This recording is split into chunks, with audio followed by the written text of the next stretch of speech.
just in a comical manner. Today he came both as a comedian and as a secretary general. Yeah. But the truth is that there is a day we were having our conversation here on the subject of Kalonzo Musyoka. Yeah.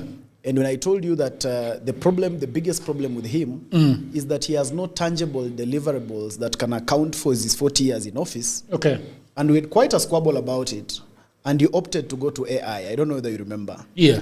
And you Googled, asked ChatGPT to actually show you the deliverables. And even ChatGPT would not have any. Yeah. Apart from mentioning the positions that he has held. But one thing about the interview that he has had, and first of all, I have argued that every person running for office, running for president in Kenya, deserves such an interview. Yes. It was an interview where the journalist was not competing with the guest. Yeah. The journalist was not trying to come out as smart. Because most of the problem we have with journalists in Kenya, Jagero, is that they host you, but at the end of the interview, they want to be the ones to be praised. They want people to say that they came out very intelligent.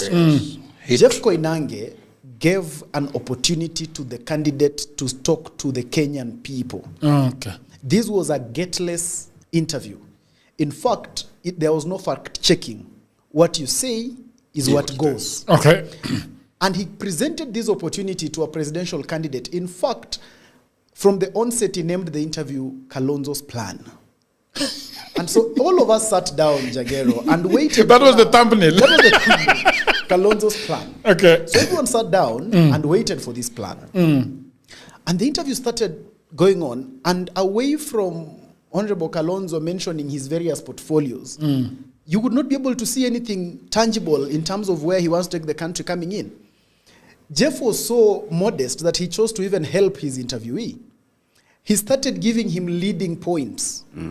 Really? Yeah, he started telling the interviewee that you are Minister of Education. Tell us about it. Tell us about it. Tell us about it. Tell us about it. Now, that is an open check. Now, for you to be able to, it is indirectly telling you, guy, tell the country your record in education, what you've done, and prepare them for the future of what you want to do. What does the gentleman say?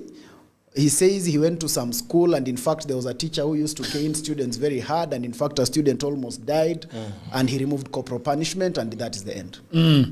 Then Jeff tries to even say, you are Minister of Foreign Affairs, Kalonzo Musyoka. How was it?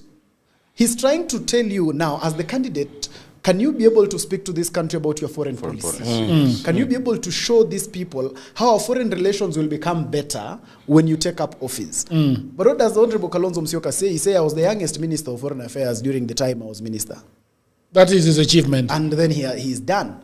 So at the end of the day, there was a very big struggle from the journalist to actually help the interviewee. But then at the end of the day, nothing tangible really came out. Not even just to say that we are starting a tour of the Eastern region, which he was starting the following day.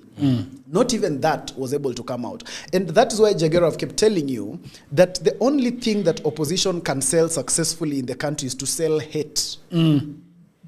And that's why the moment you move them away from hate selling, they don't have what to sell. And that's why for every conversation, they will always want to go back to the conversation of our children died. They will always want to go back to the emotional conversations. They'll want to go back. They will be very good at highlighting what is not working. But they will not be able to. The people of the internet are saying that they can't hear you properly. Can you come closer to the mic? Or maybe a bit closer like that. Yes, like that. They will not be able to tell you what exactly what is the alternative plan.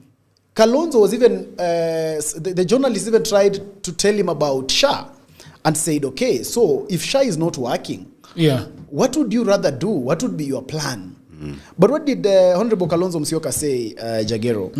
He only highlighted how it is not working, and when he was asked, what will you do? He said, when we get there, we'll know. We'll get to do something. Cross the bridge when we get there. He really did not have any tangibles. And that is the problem of the opposition. Okay. Because when someone has a plan, it must be able to come out. But what is the hardest thing to sell is to sell a true agenda. It is to sell a plan. It is to sell a deliverable. Because then you have to have the energy to explain it the way my friend is talking about odious debt and all that. You have to get it, because it can't be easy.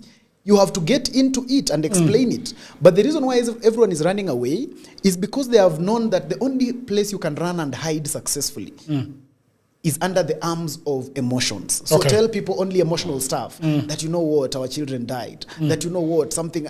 only show the problem. Okay. So that Kenyans choose the leader the way they have done before, where you choose the one who is able to inspire your hate the most. The one who wins the hate competition. The one who wins the competition of how will I make you feel aggrieved? How will I make you guys feel so bad? The one who succeeds in making us feel very bad the most is the one we then choose for. Okay. But then that is the whole problem. And I'm hoping there's a country we are moving away from that kind of election. We really want but people you to see, have a